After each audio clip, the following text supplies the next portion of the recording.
Phil with Alpha Bowhunting, and this is our new show, To The Point. All right, so welcome to another To The Point show. Phil Mendoza here, Braden Forsyth. We've got special guest with us today, Matthew Bernier. He's your company is the Muscle Project, yes, right? Yep, the Muscle Project. And I've been a customer of Matthew's here for the last month and a half or so. We've been working on a few things, right? Yeah. Month and a half? Probably 4 or 5 sessions. Yeah. Yep. And so there's a whole ton of things that world opens up, but we need the buzzer on this one because I could talk forever on this one. So exercise and stuff like that. Exercise Oh, yeah. and everything, and a lot of discussing. And Matthew, you were recently a guest you can go down any road you want. Yeah, you were recently a guest on Kafaru Cast with Aaron, and you got into a few things. And yeah, I thought it was a great episode.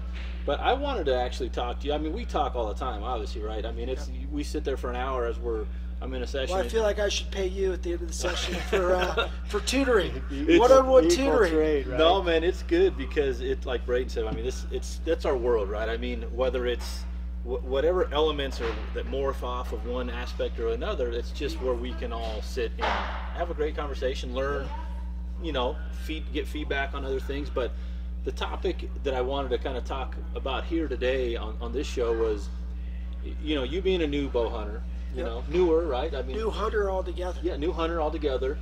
Didn't grow up in this world, but your mindset, in my opinion, let me give you my perspective on what I've seen of you so far. Okay, Yep. The people that are heavily involved in the education, the teaching, you go out and seek information as you need to, and you really try to make sure you're as educated on a topic as you can be. Yes. And I see that of you, and I see that you do that in your workplace as well. So it's something that I see that type of person in you. Now you bought your first bow. You were asking questions. You're learning. You came into one of our all-day workshops, and you've been out in the field, had some successes here. Which, having success in your first year as a bow hunter, that's pretty impressive. I didn't have. I mean, I shot a couple hogs. But as far as deer and elk, I think it was my 3rd year as a bow hunter before I finally shot an elk. Okay, so I didn't get my elk this year. So. Well, that's okay. But you shot a mule deer, really nice mule deer. You shot a bear, and you're again being a new hunter. I just got to give you kudos to that because, like I said, the amount of people that can be successful that quickly are few and far between. So you've managed to figure out a lot and figure out what's worked for you in the process. Tell me what you feel, if there's anything you feel that you wanted to do different, like go back to before you bought your first bow to now. If you say, hey, there's one real big mistake that I've made along the way, I wish I would have done this different, or maybe you don't have any of those yet. Maybe I don't know. I mean, is there anything that's come to mind? I wish I would have done a little more educating of myself pre-buying a bunch of stuff. Got it. But the hard part is, you got to jump in somehow. That's the hard part about archery that I have to explain to everybody, and it's I'm fortunate enough that I don't have other mouths to feed, but going through this archery thing, I mean, in order to know if something works or doesn't work for you, you really have to. You got to kind of jump in. Yeah, sure. So, I wouldn't change anything because you can't change anything, and it's worked out pretty well so far. Sure. I did have a goal of filling my elk tag, my antelope tag, my bear tag, and my mule deer tag, but I set lofty goals. Yeah. And I've been in the education world. Like, I got my degree to teach health and phys ed. So the way I go about things is I search out experts, and that's how I found you guys. Was I just got turned on to the whole Alpha Bowhunting thing, and I like in-person type things. Sure. So that was huge for me. And then I listened to Kafaru Cast. Like, I went back to episode 1 because I liked it. I like the way he talks. I like the way he talks about things. He doesn't seem like he's pushing you in a direction, although he doesn't review everything. He reviews what people give him. But yeah, like, I've learned a lot. It's definitely your first season, a super expensive endeavor. Which I didn't get the nicest stuff, but I didn't get the cheapest stuff. Some stuff I got the nicer things, like a pack, because I knew that would be super important. Yeah, it's gonna last I you. went But you're nice not with buying the, another one of those this year. yeah, right? I You went know? with the nice accessories for the bow Yeah. because I knew if I wanted to get another bow, I could always move those accessories over. But yeah, like it's been a super cool experience. It's just you just got to put time into anything that you do. I've been in the fitness industry for 25 years, studying how the body works. And the hard part about that industry is a lot of people get into it because they're good at exercise. Sure. Which doesn't make you knowledgeable about how tissue changes length, the joints work, and all that stuff. So, yeah, I found you guys. You guys seem like you've been into the education thing for a while, and it helped. And then again, I just listened to KafaruCast, and that's how I got on there. Is I messaged him right after I shot the bear and thanked him for all the information. I got hooked up through that podcast with Alex Nest, and I'd been talking to him, and he took me out. My first experience hunting was antelope, and I took some long shots, but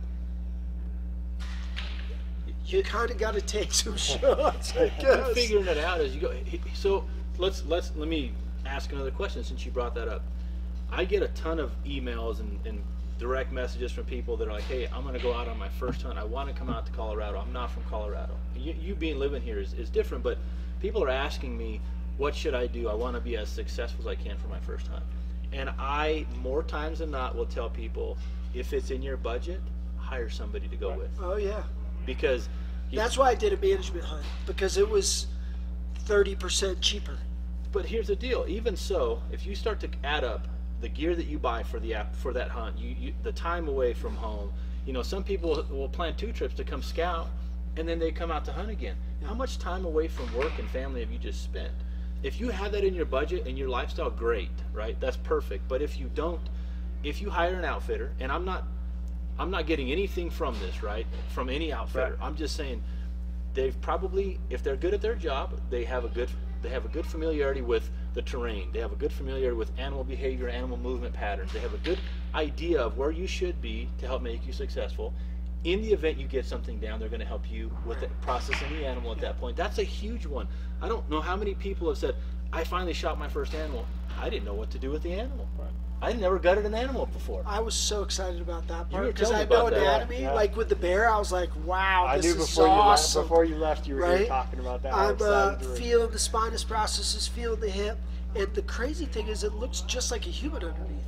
Because I've done 5 people from skin down to bone, right, with cadaver dissection, and it looks different proportions and different things, but it looks similar. pretty similar. It was fun.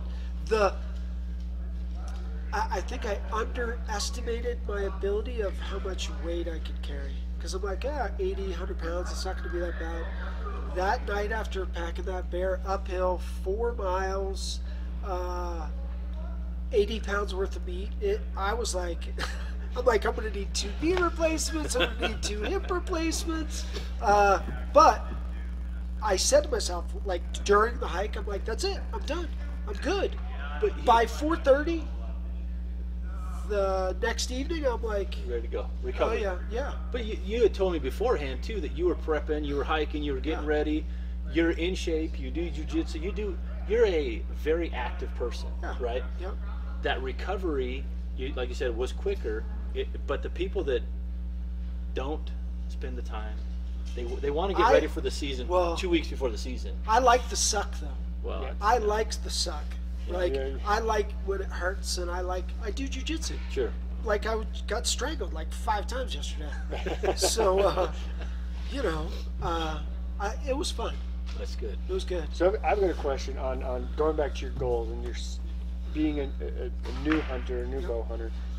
You say you set lofty goals, which is good. I totally, but I also notice, and again, my opinion and just what I've observed out of you from being in here is you're a very, I can tell you're a very wise person as far as when it comes to education. You had lofty goals, but you were very patient in the process. Yeah. You 9 months. You worked. You 7 came in to here 9 and worked months, yeah. and shot, and you had some times of frustration, some times of successes, and going through. What was kind of your focal point for those 9 months? Did you have a general overall goal besides just trying to fill those tags, or was it Did you set smaller goals? Well, in that was the between? long-term goal. Right, the long-term. I always, like, that's what I see people make a big mistake with in exercise, is they set these short-term goals. But for me, the long-term goal is to be able to, like, you got to do the short-term stuff, and it's got to line up with the long-term. My buddy used to teach this class, and he had this thing called his PhD, which was personal health directive. And what's the long-term goal? And a lot of people set these short-term goals in fitness that are so insane and so intense they're not sustainable long-term. Yeah. So I just said, like, with kids, with all that, I can get in here 2 days a week. I gotta shoot 2 days a week. I can't go more than 3 or 4 days. Like 3 or 4 days, I got my kids' bows. I take them to Bear Creek State Park. Is that what it's called? Yeah. Bear Creek? Down south, right? Outdoor range. Yeah, so I shoot there. If I can get 3 days a weekend, great. Like jiu-jitsu. I got my black belt in December of last year, Congrats so on about that, a by year the way. ago. Yeah. And I just show up 1 to 2 days a week. And when you ask people, like, is 100 training sessions a lot? Sounds like a lot. That's Depends. 2 days a week over 50 weeks. That's my goal every year. Right, yeah. I try to get on, and I keep those in my calendar.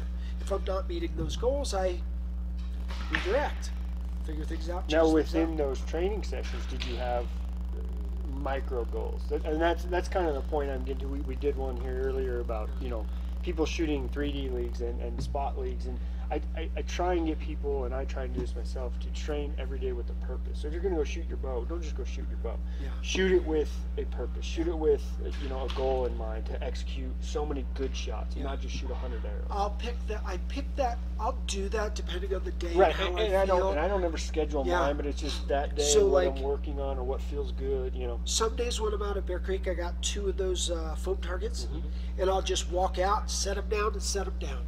Range. I get 1 shot at each. I'm not really worried about hitting the exact X. Like, that's one thing I learned about from the Alpha Bowhunting was you got to be in that 6-inch range. Sure. Right? So as long as I'm inside the white circle on my thing, I'm allowed to move it. If I don't move it until I hit inside the white circle. If I miss that 3 times, now I got to get 3 in there. Yeah. So I'll do that some days. Some days it's just get 5 or 6 in. Depends on how much time I have. Depends how the kids are. But that's great to talk about, because I myself, this year, I think I shot more leading up to the season than I have in the last 3 or 4 years. I shot every day, but sometimes it was 12 arrows, 15 arrows. Sometimes it was 30, 40 arrows, but it was what I had time for, right? And I was really focusing on my 2/3 range, and I would go from my 2/3 out to my max distance. I was working my longer game, broadheads, just really dialing that in. But at the same token, I see a lot of guys that say, you know, I need to shoot 100 arrows a day, or I need to shoot. That's not practical for most people. Well, and when you hunt, this is my thing too, is when you hunt, What's the most important now? you're not shooting 100 No. arrows. Well- So I really put a lot of pressure when I first show up, that very first arrow. The emphasis on, yeah. This is on the first arrow. Well, that's what I did right before I went and did the mule deer hunt. Is we went out to Bear Creek. I put it at 25 and 38. I shot those 2, and I was doing the pin gapping thing Yeah. because I got a 20, 30, 40. Yeah. Now I think I need a 50 and maybe a 60 in there, because Your dial. 60's a little close to be messing with the like 50 to 60. Yeah. I still have to get more accurate at those ranges, right? And that's the other But thing, right? working on the pin gapping thing, playing with that, and just But so here's a kind of so we had the topic here. We talked with Henry about telling somebody, hey, you got to pick what's right for you. Right now, you've looked at your setup after almost a year, right? Yep. And now you know directly there's 1 or 2 things that I want to tweak in this because I think it can make me better. that's It's only gonna because leverage. of the antelope hunting. But that's the thing. You wouldn't have known that if you went antelope known and that, go right? antelope hunting. Yeah, Right. but those things, man, you can't get, like, you get within 60 of them, they're like, They're skittish. it's Right. like they're on crack. Right. Holy mackerel. They have No, no man. souls. They have no souls. It's crazy. It's- And they're either standing or sprinting. Yeah. They don't do anything in between. Well, and that's, but you probably didn't do any ground blind hunting over water or anything like that. I'm No, guessing. Yeah. no. So there's. If I hired a guide to do that, and I wanted to learn how to stalk. Yeah. So even though I didn't kill anything, it was even the first 3 days with the guide on the mule deer hunt, oh my God, man. The things I learned about like how important wind is. We'd go into a ditch. We'd be like, yep, Nope. wind's off. We got to go. We either got to get to the other end and I was like, okay, this is really important to him. So, like that's always the goal when I go out. Whether I killed something or not, it's like that's the ultimate goal. Right. But it's a learning experience. Well, It's all about experiences. Braden and I listened to a podcast on the way back from Kansas in October, and it was talking about how strong a whitetail's nose is. It's stronger than a bloodhound's. Thousands of times. Yeah. So it's one of those things that yes, the playing the wind thing is super critical, and people ask because as we've gotten more into whitetail hunting, I've got an ozonics machine. I wash all my stuff. I spray down. I every precaution you can take. I'm trying to do my best at taking that precaution, and I'll have people say, But if the wind's wrong, it doesn't really matter, does it? Well, and that's the thing. And then we're still trying to play the wind on top of that. Right.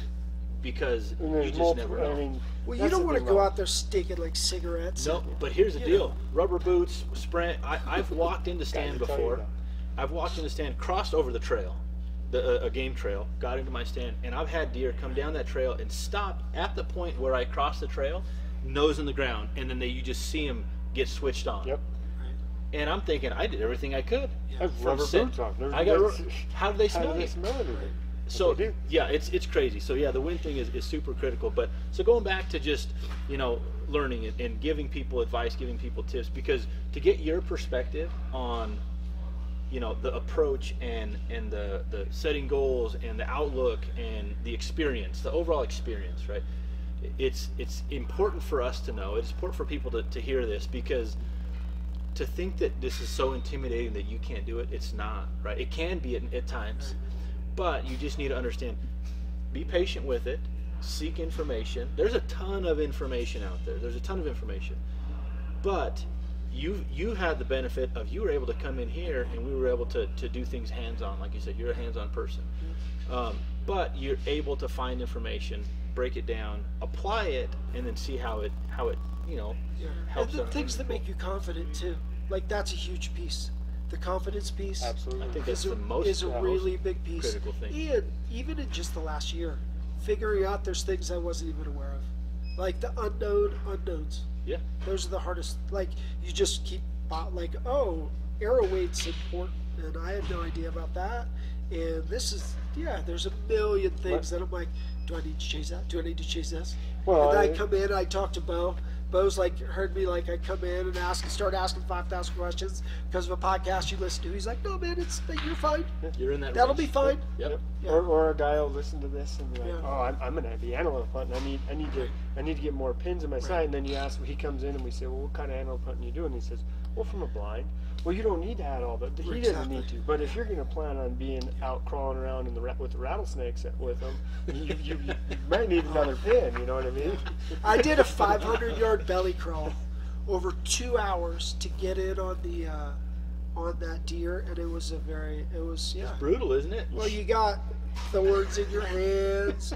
Well, the first deer that we came up on in this ditch, it was that day that it was icing, and holy mackerel. We get up on this deer, and he goes, 38. And I'm like, my finger wouldn't bend. It was frozen. So the rest of the day, hand was in the pocket with the release on, and I'm just walking around with the glove on like this. I'm like, he looks back, he's like, what's wrong? I'm like, I can't get my It's not trigger working. in the right This isn't place." working. So it was things that you just don't know that are going to come up. Yeah. So then what are some things that you've already just getting kind of, and you still may actually head out to Nebraska. I'm not sure if you're going to. I'll probably do some more hunting. But already kind of projecting in the next year. What are some of your, is it going to be status quo, what you had kind of goals out from this year to next year, but maybe trying to do a little bit better? Or is there something that you're like, I want to spend more time doing this type of hunt or that type of hunt? I'm going to do more reconnaissance in the summertime. So I'll do more like checking out the area I want to be, more hiking in the areas that I want to be. Think you'll go back to the same areas, new areas, look at different areas? Depends on how. I'll just go, like, we do a lot of camping anyways. We got an RV and we go out camping, and I'll spend more time hiking, checking out the areas, figuring out where I'm at. It was kind of just blind with a guy that had hunted this area 15 years prior. Oh, wow. And it was actually pretty good. It was pretty good. It was a good experience. I learned patience. I'm not a super patient, sit still type person. I'm more of like a hike and move around and all that stuff. So I'll definitely do more recon, and then just keep getting better. Keep trying to, like, I think I want to sit through the Alpha Bowhunting class again, just because you can't take everything in the first time. You hear specific things, and I was so freaked out. I'm like, I saw these like super experienced hunters in there. I'm like, wow, I don't even know. Like, people ask me what the score is on stuff. I'm like, I don't even know what you're talking about.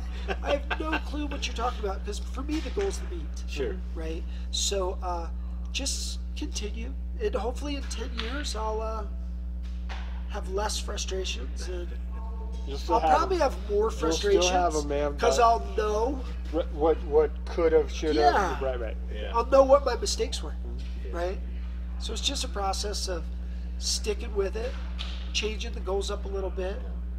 For some weird reason, I think I want to shoot a recurve, which sounds like it makes it harder. After one. But I don't know if I want to hunt with one. Well, and I have a recurve. It's great to play with. I'll shoot it once or twice a year. Right. And then I go back to liking being able to hit what I'm aiming at. Right. So Right. it's all perspective for me. But I want that challenge of being like, I think if I could hit everything with that target wise, do you think that would help so my compound? Here's where No. the difference is executing a shot with a recurve is different than executing a shot with a compound. Very similar to some respects, but when you look at the complications of just the actual release you're using and the proper execution within that release and the sight aspect of it, it complicates things. It simplifies and complicates things at the same time. So in my opinion, I want to be as versed as I can be in a high pressure situation with the tools that I'm going to be, going to battle with, if you will. Well, that's the challenge of wanting to do that. It's just going to double the amount of time I have to put in, because I still got to shoot. Perspective. That's it. So if you tell yourself, I'm going to shoot my recurve once a week and I'm going to shoot my compound twice a week, and that's your goal, and you move forward with it, I bet you get pretty damn good at both. Yeah. So, and yes, will it help you? It will not hurt you. I just think that, like I said, my perspective is, I want to be as good with the tools that I'm going to go out. Right. Yeah. To play It's kind of with. like one's like throwing a baseball, one's like shooting a sniper rifle. You know what I mean? Yeah. When you're throwing a baseball, you're naturally looking at your target and just throwing the baseball to Right. that target, right? Whereas sniper rifle, you're actually aiming. You know what I Right. mean? Yeah. In a general sense. But we have to close the shop if they put a recurve in my hand, because we don't know where they are going. So we have to get everybody out and that kind of thing. We don't have enough plywood up on the We wall. Is that don't what you're have saying, enough Brayden? plywood on the wall. Well, I appreciate you spending a few minutes with us today, man. I snagged you off the range. I seen That's you cool. practicing. It's perfect. And Brayden and I were here doing some other stuff. So, congratulations on your season Yeah, so far. absolutely. Right? Appreciate it. Absolutely, man. And thanks for Thanks stopping for your by, help. man. Thanks for your No help. problem. So, thanks for checking out another show. We're gonna, Brayden and I may still hit another one today with our same clothes on, because that's how we roll. I did bring a change today just in case, but we're gonna go. I'm glad I with wore that. black. Yeah, There you go, right? You're in. No, so all right. Well, appreciate it. Don't forget bow giveaway on the comment on the YouTube channel. Thanks for saying that. I've been commenting on the YouTube Hey, channel. man, we've had a bunch of comments, and actually, what Brayden and I are going to do is probably do a recap show on a lot of the comments that we've received from that, and then also submit your questions to me via email, phil@nolimitsarchery.com. Subject line, to the point questions, and if we select your question, we're going to send you some swag. So, Alpha Bowhunting is going to, the first event's going to start January at Denver ISE show. Yep, Denver ISE. So we've got a bunch of stuff Got a coming practice up. one coming up. Practice around December 15th at 5 p.m. and we've got some new things that we're going to be leading into here soon. I just starting to get some feedback back, and excited. More stuff in the works, right? But you can't ever have too many irons in the fire, the way I look at it. So Keep the irons in the fire. thanks for checking us out. We'll see you guys on another show.